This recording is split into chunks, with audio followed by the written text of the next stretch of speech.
الرجيم بسم الله الرحمن الرحيم إذ يغشيكم النعاس أمنة منه وينزل عليكم من السماء ماء ليطهركم به ويذهب عنكم رجز الشيطان وليربط على قلوبكم ويثبت به الأقدام۔ یاد کرو اس واقعے کو جب اللہ تعالیٰ تم لوگوں پر گھبراہٹ دور کرنے کے واسطے اونگ طاری کر رہا تھا اور تم پر بارش برسا رہا تھا آسمان سے تاکہ وہ تمہیں پاک اور صاف کر دے اور تم لوگوں سے شیطان کے وسوسے کو نکال دے اور تمہارے دلوں کو ثابت کر دے، مضبوط کر دے اور تمہارے قدموں کو جما دے۔ اذ یوحی ربک الی الملائکۃ انی معکم فثبتوا الذین آمنوا، جبکہ آپ کا رب فرشتوں کو وحی کے ذریعے یہ حکم دے رہا تھا کہ میں تمہارے ساتھ ہوں، لہذا تم ایمان والوں کے دلوں کو مضبوط کرو۔ سألقی فی قلوب الذین کفروا الرعب، عن قریب میں کافروں کے دلوں میں رعب طاری کر دوں گا۔ فاضربوا فوق الاعناق وضربوا منهم كل بنان، سو تم ان کی گردنوں پر مارو اور ان کی انگلیوں کے تمام پوروں پر مارو۔ ذالک بأنہم شاقوا اللہ ورسولہ، یہ اس لیے ہے کہ انہوں نے اللہ اور اس کے رسول صلی اللہ علیہ وسلم کی نافرمانی کی ہے۔ ومن یشاقق اللہ ورسولہ فإن اللہ شدید العقاب، اور جو کوئی اللہ اور اس کے رسول سے دشمنی اور نافرمانی کرتا ہے بے شک اللہ تعالی سخت سزا دینے والے ہیں۔ ذالکم فذوقوہ وان للکافرین عذاب النار، یہ عذاب ہے جس کو تم چکھو اور حقیقت میں کافروں کے لیے جہنم کا عذاب ہے۔ محترم بزرگ عزیز دوستو، غزوہ بدر میں جب اللہ کے نبی صلی اللہ علیہ وسلم رمضان کے مہینے میں بدر کے مقام پر پہنچے تو آپ کو جو جگہ ملی وہ نشیبی جگہ تھی، نچلی ڈھلان کی طرف، اور کفار اور مشرکین کو جو جگہ ملی تھی پہلے ہی وہ آ کر قبضہ جمائے بیٹھے تھے، اوپر کی جگہ، اونچائی کی جگہ، تو مضبوط جگہ، اور صحابہ کرام کی ڈھلان کی اور ریت کی۔ حضرت خباب بن منذر رضی اللہ تعالی عنہ نے جب آپ کو اس جگہ قیام کرتے ہوئے دیکھا تو آ کر بڑے ادب سے سوال کی کہ اے اللہ کے نبی صلی اللہ علیہ وسلم، اس جگہ پر ٹھہرنا یہ آپ کی منشا، آپ کی مرضی سے ہے یا اللہ کے حکم سے؟ یہاں آپ کیوں ٹھہر رہے ہیں؟ تو فرمایا نہیں، اللہ کا کوئی حکم نہیں، بس میں نے اپنی طرف سے یہاں قیام کیا۔ تو حضرت خباب بن منذر رضی اللہ تعالیٰ عنہ نے عرض کیا جنگی اعتبار سے یہ میدان مناسب نہیں ہے، میری رائے میں یہاں سے ہٹ کر دوسری طرف چلنا چاہیے، وہاں پر ایک پانی کا کنواں بھی ہے اور اس کے قریب جگہ بھی مناسب، وہاں چلتے ہیں۔ تو آپ نے اس رائے کو پسند کیا اور تھوڑا سا جگہ بدل کر آپ نے دوسری جگہ کو پسند کیا، لیکن وہ بھی تقریباً ویسی ہی، لیکن اس کے مقابلے میں تھوڑی اچھی جگہ تھی۔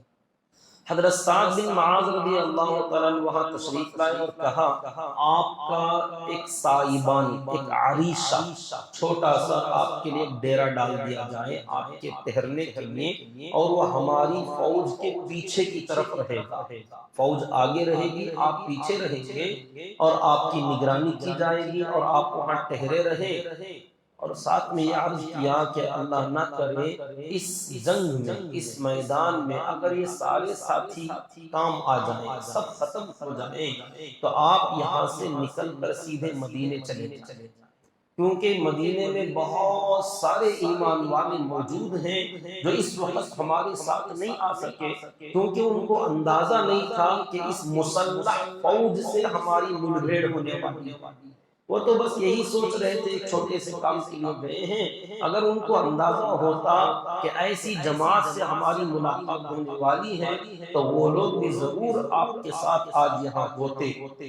اگر یہ چھوٹی سی جماعت 313 کے یہاں کام آ گئے، ختم ہو گئے، تو آپ یہاں سے نکل جائیں پیچھے سے اور فوراً آپ مدینہ منورہ اپنے ساتھیوں کے پاس پہنچ جائیں۔ تو اس مخلصانہ رائے پر کہ ہماری جانیں ختم ہو جائیں گی مگر آپ بچ جائیں اور آپ مدینہ منورہ صحیح سلامت چلے جائیں، آپ نے اس رائے کو پسند کیا اور ان کو دلی دعائیں دی، بہت ساری دعاؤں سے نوازا، اور اس سائبان میں، اس عریشے میں سوائے حضرت ابو بکر صدیق رضی اللہ تعالی عنہ اور اللہ کے نبی صلی اللہ علیہ وسلم کے کوئی نہیں تھا۔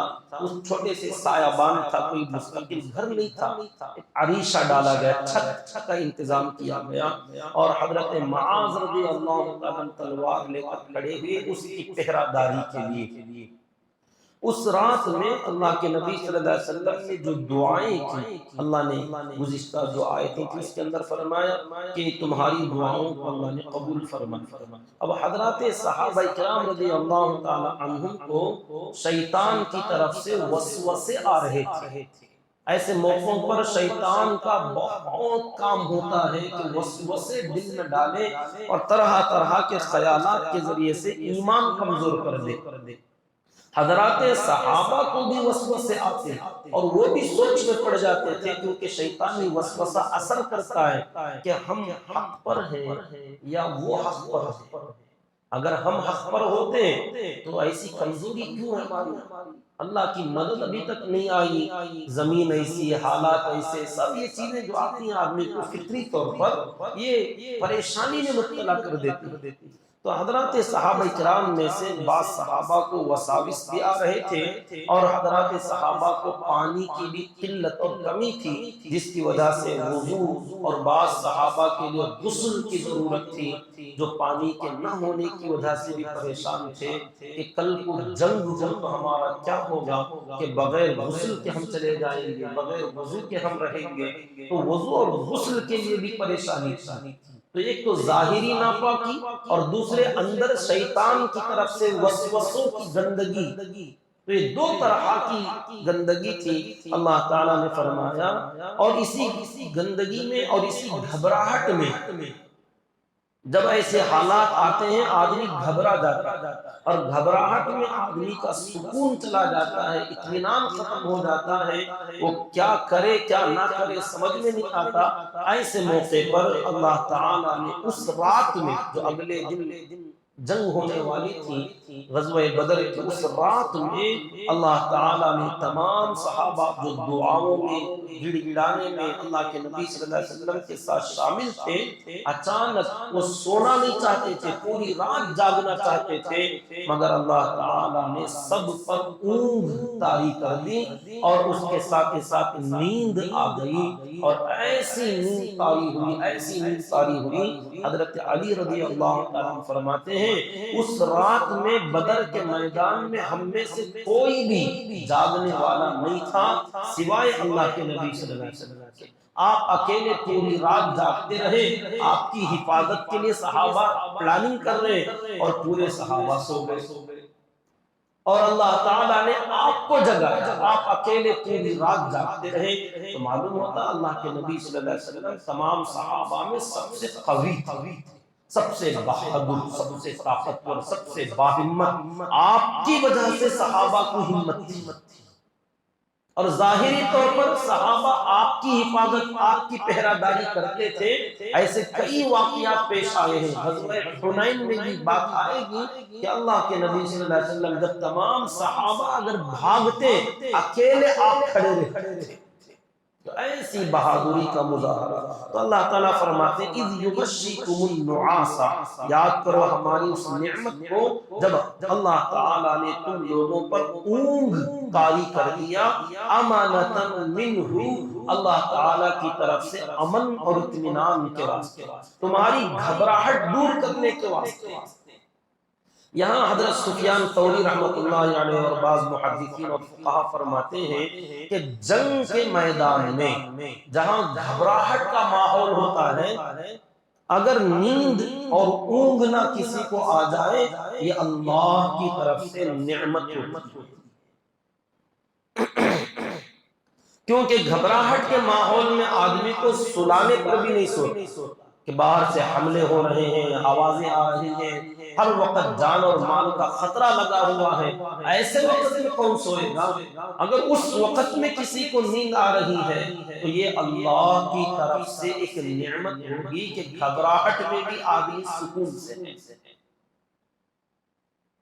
اور دوسرے نماز یا کوئی دینی مجلس بیان وغیرہ جیسے ہوتے ہیں، اس میں اگر کسی کو نیند آتی ہے تو یہ اللہ کی نعمت مت سمجھنا، یہ شیطان کی طرف سے ہوتا ہے، کیونکہ نماز ایک دم سکون سے منہ ہاتھ دھو کر وضو سے فارغ ہو کر پنکھے کے نیچے آ کر آدمی مخمل پہ قالین پہ آ کے کھڑا ہوا ہے، سکون اور اطمینان کی جگہ، یہاں تو نیند آئے گی ہی، اس جگہ پر آدمی کو جاگنا اور یہاں ڈر اور خوف میں مبتلا ہونا اور اپنے دلی کیفیات کو اللہ کے سامنے رکھنا اور یہاں آنکھوں سے آنسو نکالنا۔ اب یہاں نیند تو آپ کو بغیر بلائے کے آ جائے گی، پھر بھی یہاں پر جاگنا، چوکنے رہنا، یہ اللہ تعالیٰ کی طرف سے نعمت۔ اگر یہاں نیند آتی ہے تو یہ شیطان کی طرف سے، اور جنگ کے میدان میں نیند آتی ہے تو وہ اللہ کی طرف سے۔ تو ایک تو اونگ اللہ نے تاریخ کی ایک نعمت، وَيُنَزِّلُ عَلَيْكُم مِّنَ السَّمَاءِ مَاءً، اور جب صبح ہوئی تو اللہ تبارک و تعالیٰ نے اپنی پہلی مدد کا یوں اظہار فرمایا، ایک تو دعا قبول کر لی، اور دوسری بات ظاہری طور پر اونگ طاری ہو گئی، اور اس کے بعد اللہ تعالیٰ نے زبردست بارش نازل کر دی۔ غزوہ بدر والے دن اللہ تعالیٰ نے زبردست موسلا دھار بارش برسائی۔ اب اس بارش کے فائدے اللہ نے گنائے اس موقع پر، وَيُنَزِّلُ عَلَيْكُم مِّنَ السَّمَاءِ مَاءً، اللہ تعالیٰ نے تم لوگوں پر آسمان سے بارش برسایا، لِيُطَهِّرَكُم بِهِ، پہلا فائدہ یہ کہ اس بارش کے ذریعے سے تم کو پاک اور صاف کر دے۔ جن کو وضو کی پریشانی تھی، غسل کی پریشانی تھی، وضو اور غسل میں کیا ہوتا ہے، آدمی کے اعضاء کو دھلنا ہے، بارش میں آدمی کھڑا ہو جائے اور بھیگ رہا ہے، بس تھوڑا سا ہاتھ پیر مل لے تو جہاں جہاں پانی نہیں پہنچا پانی پہنچ گیا، اور وضو تھا، وضو نہیں تھا تو آدمی کا چہرہ، ہاتھ اور پیر اور سر تو صرف مسا کرنا تھا، وہ تو بھیگ چکا، تو اب آدمی کا وضو تو یوں ہی ہو گیا۔ اور غسل میں دو فرض اور ہیں، کلی کرنا اور ناک میں نرم ہڈی تک پانی پہنچانا۔ تو بس جب پانی آ ہی رہا ہے تو بارش میں تھوڑا سا ناک میں پانی پہنچا دے، اور کلی بھی کر لے، ہاتھوں میں پانی لے اور کلی کر لے، تو بس غسل جس کا نہیں تھا پورا غسل ہو جائے گا۔ شرط یہ ہے کہ پورا سر سے لے کر پیر تک بھیگ جائے۔ اب ایسی موسلا دھار بارش اور چھپنے کی کوئی جگہ نہیں، اور وہاں چھپیں گے بھی کیوں، گرمی تھی، دھوپ تھی، پسینے سے بے حال تھے، اور ویسے بھی نہانے کی ضرورت تھی، تو ایسے موقع پر اللہ کی رحمت بارش کا آنا، لوگ اس کے اندر تو بڑے مزے سے اس کے اندر بھیگیں گے اور اس کا فائدہ اٹھائیں گے۔ تو سب سے پہلا فائدہ لِيُطَهِّرَكُم بِهِ، تم لوگوں کو اس کے ذریعے سے پاک کرنا مقصد تھا۔ تمہیں کنویں کا پانی نہیں ملا، بوڑیوں کا پانی نہیں ملا، تو اللہ تعالیٰ نے ڈائریکٹ آسمان سے پانی نازل فرما کر صحابہ کو جو گندگی تھی اسے پاک کر دیا۔ اب یہ تو ظاہری صفائی ہو گئی، جو دل میں وسوسے تھے، وَيُذْهِبَ عَنْكُمْ رِجْزَ الشَّيْطَانِ، اسی بارش کے ذریعے سے تم لوگوں کو اللہ تعالیٰ تمہارے دلوں سے شیطانی وسوسوں کو نکالنا چاہتے تھے۔ اب شیطانی وسوسے بارش سے کیسے نکلے؟ لوگوں نے اپنی آنکھوں سے دیکھ لیا کہ جس جگہ پر صحابہ کرام ٹہرے ہوئے تھے بالو تھی، ریت تھی، پیر دھس رہے تھے اس کے اندر، اب بارش اگر ریت پر ہو، بالو پر ہو، پانی اندر جذب ہوتے ہوتے ایک دم سخت ہو جاتا، ساری کی ساری ریت الحمدللہ پتھر کی چٹان کی طرح سخت ہو گئی. اب پانی اندر جذب ہوتے ہوتے پوری ریت پوری بالو اللہ تعالیٰ نے اسے مضبوط کر ڈالا. اب صحابہ کرام کی سمجھ میں آیا اچھا یہ ریت جو دھس رہی تھی اب یہی ہمارے لیے مددگار بن گئی. اور الٹا ان لوگوں کو جو سخت جگہ ملی تھی وہ چٹیل میدان اور سخت جگہ ہونے کی وجہ سے وہاں جتنا پانی پڑا موسلا دھار بارش اور وہاں ان لوگوں کا چلنا پھرنا دشوار ہو گیا کہ وہاں پھسلاہٹ شروع ہو گئی. وہاں لوگ چلتے بڑی سنبھل کر چلتے. کئی لوگ تو جنگ شروع ہونے سے پہلے کئی بار گر گئے, پھسل کے گرنے لگے. تو اب یہ منظر دیکھ کر ہی سکون اور اطمینان ہونے لگا کہ یہاں ہماری زمین ایسی اور وہاں ان لوگوں کا یہ حال کہ چل بھی نہیں پا رہے ڈھنگ سے. اب جنگ شروع ہوگی تو وہ اپنے میدان میں کیسے بھاگیں گے اور ان کا وہ نقل و حرکت کرنا بھاگنا پینترے بدلنا یہ تو ان کے لیے بڑا دشوار ہو جائے گا. تو اللہ تعالیٰ کی چال جب اللہ چلتے ہیں تم سمجھ نہیں پاؤ گے کہ ان کو لا کر ایسی جگہ ٹھہرایا. وہ بہت خوش تھے کہ ہمیں جگہ اچھی ملی اور صحابہ کو لا کر ایسی جگہ ٹھہرایا کہ پریشان تھے کہ ہماری جگہ اچھی نہیں. لیکن یہ ایک چیز اللہ نے بارش نازل فرما دی تو ابھی جو خراب جگہ تھی وہ اچھی ہو گئی, جو اچھی تھی وہ خراب ہو گئی. اسے کہتے ہیں اللہ تبارک و تعالیٰ کے فیصلے کہ اس کی قدرت میں وہ کب کس کو کس میں بدلنا چاہے گا وہ بدل دے گا. انما امرہ اذا اراد شیئا ان یقول له کن فیکون. تو آدمی کو پریشان نہیں ہونا چاہیے کہ اللہ جس حال میں بھی بندے کو رکھا ہے وہ یہ اطمینان کرے کہ میرا رب میری کفایت کرنے والا, وہ میرے حالات سے باخبر, وہ اسی حال میں میری مدد کر دے گا. کیسے کرے گا وہ اللہ بہتر جانتا ہے. وَلِيَرْبِطَ عَلَىٰ قُلُوبِكُمْ, بارش کے ذریعے سے تمہارے دلوں سے یہ وسوسوں کو نکالنا تھا اور تمہارے دلوں کو ثابت کرنا تھا, مضبوط کرنا تھا. اب دلوں سے وسوسے نکل گئے, اب ایمان پر اور زیادہ اللہ کے توکل پر بھروسے پر ثبات قدمی آ گئی, جم گئے. وَيُثَبِّتَ بِهِ الْأَقْدَامِ, اور تمہارے قدموں کو بھی جمانا تھا, دل مضبوط کرنا تھا, دلوں سے وسوسے دور کرنے تھے, جسم پاک کرنے تھے, تمہارے پیر جمانے تھے. یہ سارے کام اللہ نے صرف ایک بارش میں پورا کر دیا. اذ یوحی ربک الی الملائکہ, اور جب جنگ شروع ہوئی, حالات تفصیل سے نہیں ہے, وہ سیرت کا واقعہ جو ہم نے جمعہ کے بیان میں عرض کیا تھا تفصیل کے ساتھ پورا غزوہ بدر بتلایا تھا کہ سب سے پہلے مبارزت ہوئی, حضرت حمزہ رضی اللہ عنہ, حضرت علی رضی اللہ عنہ وغیرہ سامنے آئے اور ادھر سے مبارز دوسرے لوگ جنگ کے لیے آئے اور وہ ایک کے بعد دیگر مقابلے ہوئے, صفیں بنائی گئی. آخر میں اللہ تعالیٰ قرآن مجید میں واقعات بیان کرنا مقصد نہیں, اصل میں قرآن کے ذریعے سے کچھ واقعات کی روشنی میں اپنی قدرت اور ایمان, کفر, جنت, جہنم, اس کو واضح کرنا مقصد ہوتا ہے. واقعات سنانا, ہسٹری سنانا مقصد نہیں. یہ ہم آپ کو تھوڑا ایکسٹرا بتاتے تھے تاکہ یہ آیت اچھی طریقے سے سمجھ میں آئے کہ کب, کیوں, کیسے نازل ہوئی. اذ یوحی ربک الی الملائکہ, یاد کرو اس کو بھی جب آپ کا رب فرشتوں کو حکم دے رہا تھا وحی کے ذریعے, انی معکم, جب جنگ شروع ہوئی تو اللہ نے فرشتوں کو بھیجا, کہا میں بھی تمہارے ساتھ ہوں, فرشتوں کے ساتھ تم اکیلے نہیں ہو, میں تمہارے ساتھ میں ہوں. فَثَبِّتُوا الَّذِينَ آمَنُوا, تو فرشتوں تم جا کر سب سے پہلا کام یہ کرنا کہ ایمان والوں کو جما دو, اب ان کے دلوں میں ثابت قدمی پیدا کرو.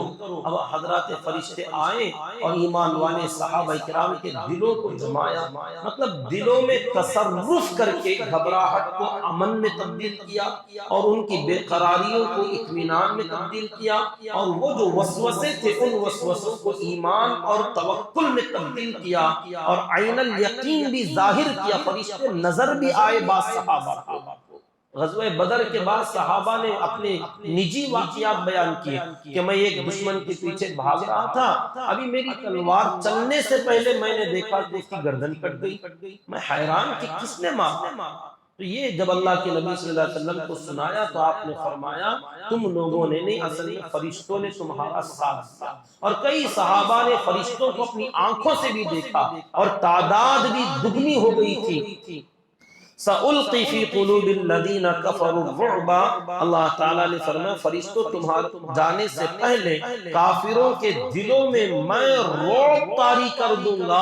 فَضْرِبُوا فَوْقَ الْأَعْنَاقِ، سو تم ان کی گردنوں پر مارو. اب فرشتوں کو کیا پتا کہ کہاں مارنا چاہیے، جنگ کی ٹریننگ ان کو نہیں تھی، تو اللہ تعالیٰ نے باقاعدہ فرشتوں کو ٹریننگ دی اور فرمایا گردنوں پر مارنا، یہاں مارنے سے ان کی جان نکلتی.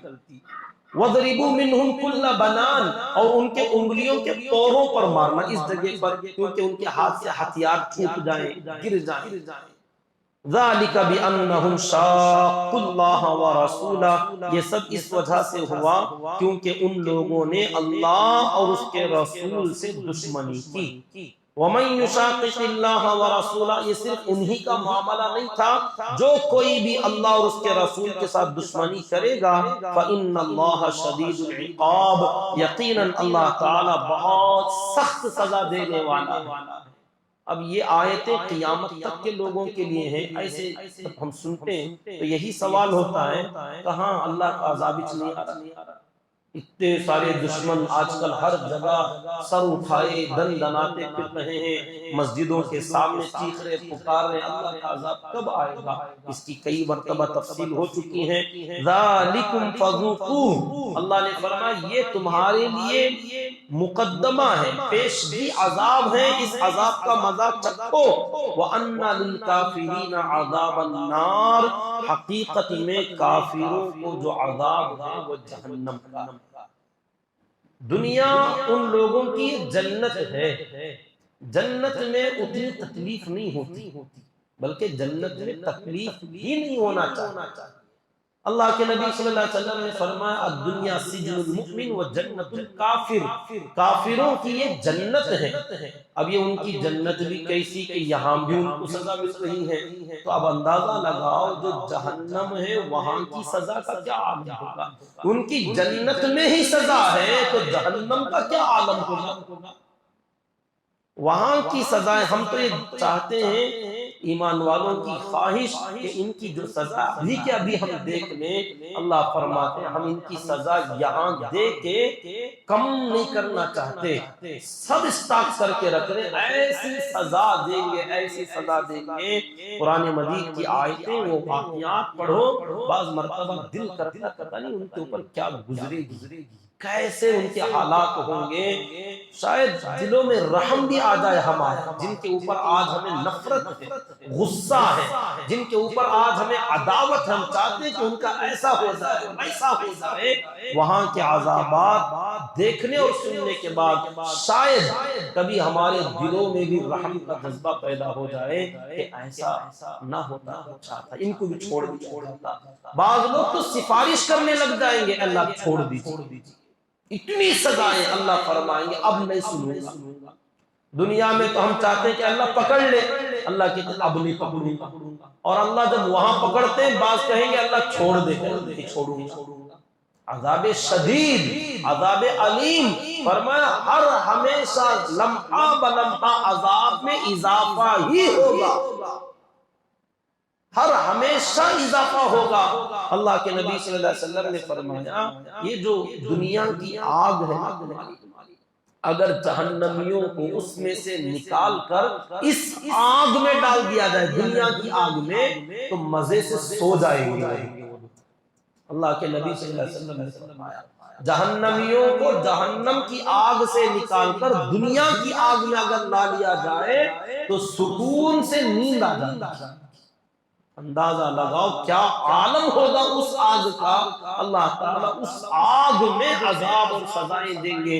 فرمایا کبھی کبھار ان کو دنیا میں عذاب آتا ہے، تکلیف آتی ہے، یہ ہلکا سا ہم صرف مزہ چکھاتے ہیں.